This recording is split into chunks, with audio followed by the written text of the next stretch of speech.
அந்த சாராம்சத்துக்கு இடையில் இப்போது கொழும்பு மாவட்டத்துக்கான தபால் மூல வாக்கெடுப்பின் முடிவுகள் வெளியாகி இருக்கிறது. அந்த வகையில் அனுரகுமார் திசாநாயக்கவுக்கு 20,864 வாக்குகளும், ரணில் விக்ரமசிங்கவுக்கு 7,645 வாக்குகளும், சஜித் பிரேமதாசவுக்கு 4,080 வாக்குகளும், நாமல் ராஜபக்ஷவுக்கு 561 வாக்குகளும் கொழும்பு மாவட்டத்தில் தபால் மூலம் கிடைத்திருக்கிறது.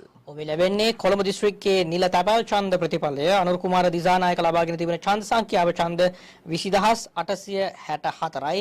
රනිල් වික්‍රමසිංහ ලබාගෙන තිබෙනවා ඡන්ද 7,645ක්. සජිත් ප්‍රේමදාස ලබාගෙන තිබෙනවා ඡන්ද 4,080ක්.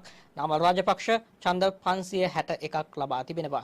මේ වන විට තැපැල් ඡන්ද ප්‍රතිඵල සහ නිල ඡන්ද ප්‍රතිඵල බලාපොරොත්තු වෙන සිටින අපට සමස්ත ප්‍රතිඵලය දෙන්න පුළුවන් අකීල් අනුර කුමාර දිසානායක ඡන්ද 1,25,999ක් ලබා තිබෙනවා. රනිල් වික්‍රමසිංහ ඡන්ද 42,307ක්. සජිත් ප්‍රේමදාස ඡන්ද 40,595ක්. මේ දැනට නිකුත් කරලා තියෙන සමස්ත නිල තැපැල් ඡන්ද ප්‍රතිඵලවල එකතුව.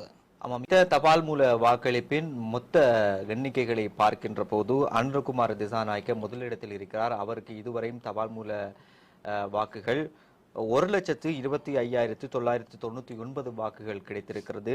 இரண்டாவதாக ரணில் விக்ரமசிங்கே இருக்கிறார். அவருக்கு 42,307 வாக்குகள் கிடைத்திருக்கிறது. மூன்றாவதாக சஜித் பிரேமதாச இருக்கிறார். அவருக்கு 40,595.